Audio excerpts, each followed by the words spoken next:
Ada berita baru ternyata teman-teman. Di sini Bang Kuntadi, Burhanuddin Kuntadi ini kan udah terkenal di Indonesia ini. Ini pakar daripada surveyor ya, survei indikator lah ya. Dia itu kan sudah pakarnya itu dari 40 tahun yang lewat, dia ini sudah dipakai negara untuk memberikan survei, apalagi tentang survei penduduk untuk pemilihan umum ya. Jadi dia ini selalu tepat, dia punya perkiraan dan jarang meleset. Selama 40 tahun ini dia ini sering artinya dipakai negara itu karena apa? Bukan negara saja sih yang pakai dia, banyak yang pakai dia sebenarnya sih.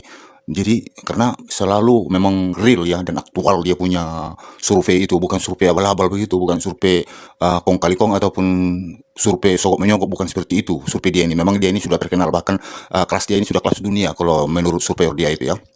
Jadi Bang Kodari ini memberikan survei tentang Kang Didi untuk pemilihan presiden periode yang akan datang, tentunya periode 2029 ya. Jadi menurut surveinya daripada Kang Didi ini, wah ini betul-betul mencengangkan ya. Belum pernah ada seperti ini di Republik ini surveinya. Dia menyurvei di sekitaran Pulau Jawa. Artinya Pulau Jawa itu kan karena penduduknya padat ya, mempengaruhi kemenangan daripada seseorang pemilih itu ataupun calon-calon presiden itu. Orang yang di daerah Pulau Jawa sana itu kan salah satu kan penentunya karena penduduknya di sana kan banyak. Pulau Jawa kan padat penduduknya, ratusan juta di sana itu. Jadi di sana itu dia melakukan di 6 provinsi dia melakukan daripada survei, survei penduduk mengenai calon presiden yang akan datang. Kan Dedi ini kan Kung Tadi ini memberikan beberapa calon ya. Calon artinya yang begitu menarik lah di mata masyarakat untuk calon 2029 ya. Salah satunya adalah Kang Deddy ini. Ternyata tahu nggak teman-teman? Menurut survei yang ada itu, dan dia sendiri pun kaget itu. Kaget dia melihat survei itu. Kenapa? Belum pernah terjadi seperti itu di Republik, dan belum pernah terjadi seperti itu survei dia yang ada. Sehebat apapun itu dia punya calon, sehebat apapun, sejago apapun dia punya calon presiden yang dulu-dulu yang sudah lalu-lalu itu tidak pernah seperti itu. Jadi setelah dia melakukan di 6 provinsi di Pulau Jawa ini, dia mencengangkan hasil surveinya itu. Ternyata yang memilih orang itu adalah Kang Deddy. Tahu teman-teman berapa yang memilih? Yang memilih itu hampir 100%, teman-teman. Dia sekitar 90 sampai 93%. Kan gila kan? Gila perhatian masyarakat terhadap Kang Deddy ini. Ya itulah.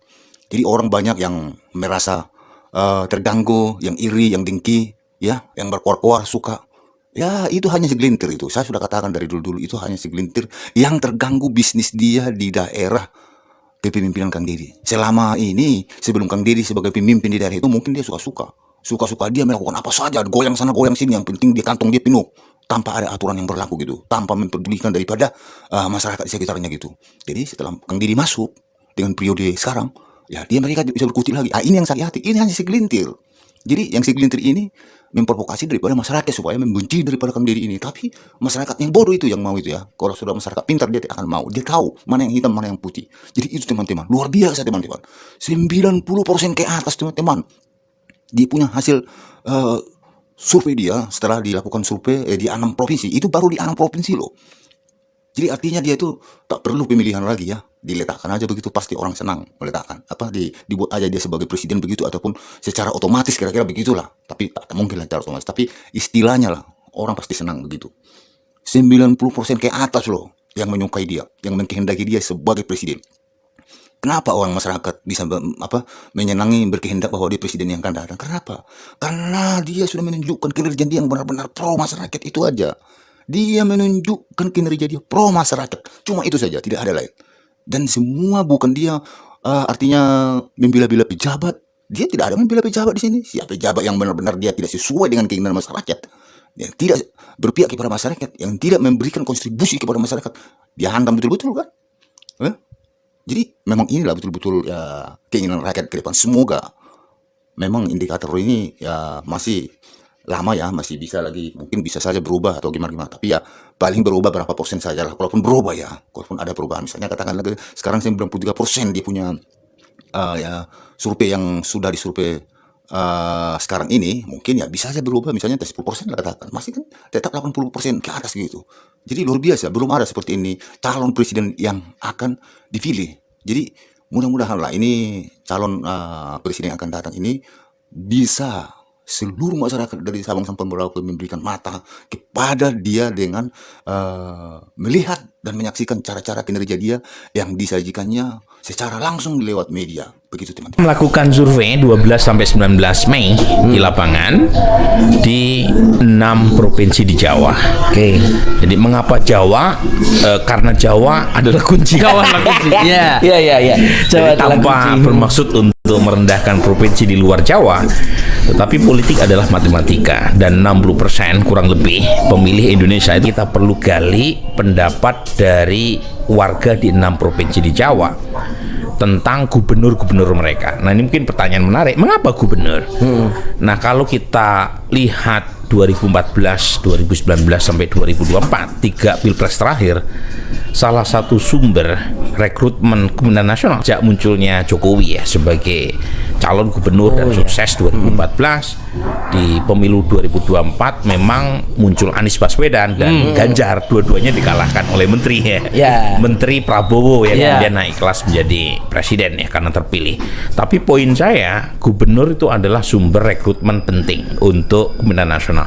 Makanya kita evaluasi pendapat warga di 6 provinsi Jawa terhadap gubernur dan wakil gubernur. Nah, di situ kita temukan pola menarik bahwa approval rating Deddy Mulyadi itu paling tinggi dibanding 6 gubernur yang lain, 5 gubernur yang lain. Nah, dia approval ratingnya 94,7%, yang puas atau sangat puas. Bahkan yang mengatakan sangat puas cukup tinggi, dan itu relatif menyalahi distribusi normal. Biasanya itu yang cukup puas lebih banyak. Nah, kali ini banyak juga yang mengatakan sangat puas sama Deddy Mulyadi. Nah, pertanyaannya kenapa? Karena dia baru 3 bulan menjadi gubernur. Nah, alasan kami waktu saya rilis itu tidak semata-mata faktor teknokratik. Karena apa yang bisa dilakukan oleh gubernur dalam waktu 3 bulan, bagaimanapun Deddy Mulyadi bukan Superman, pasti ada alasan non teknokratik. Nah, alasan mengapa saya menyimpulkan seperti ini, itu kebetulan kan kita punya pertanyaan yang sama yang kita tanyakan di setiap provinsi di Jawa, yaitu evaluasi teknokratik, yaitu kemampuan pemerintah provinsi dari masing-masing 6 provinsi yang kita tanya warganya terkait dengan isu misalnya pengentasan kemiskinan, mengurangi pengangguran, infrastruktur. Itu ada 27 item yang kita tanya di semua provinsi terhadap bagaimana gubernur masing-masing menyelesaikan masalah-masalah teknokratik ini. Dan di Jawa Barat itu secara umum tidak terlalu istimewa evaluasi kinerja pemerintah. Secara teknokratiknya sebenarnya tidak istimewa. Jadi hanya sekitar 64-65% rata-rata ya dari total. Bahkan ada 4 item yang berkaitan dengan evaluasi teknokratik yang nilainya di bawah 50%. Tapi pertanyaannya mengapa Deddy Mulyadi sampai 94,7%? Approval ratingnya Karena memang politik tidak semata-mata urusan teknokratik.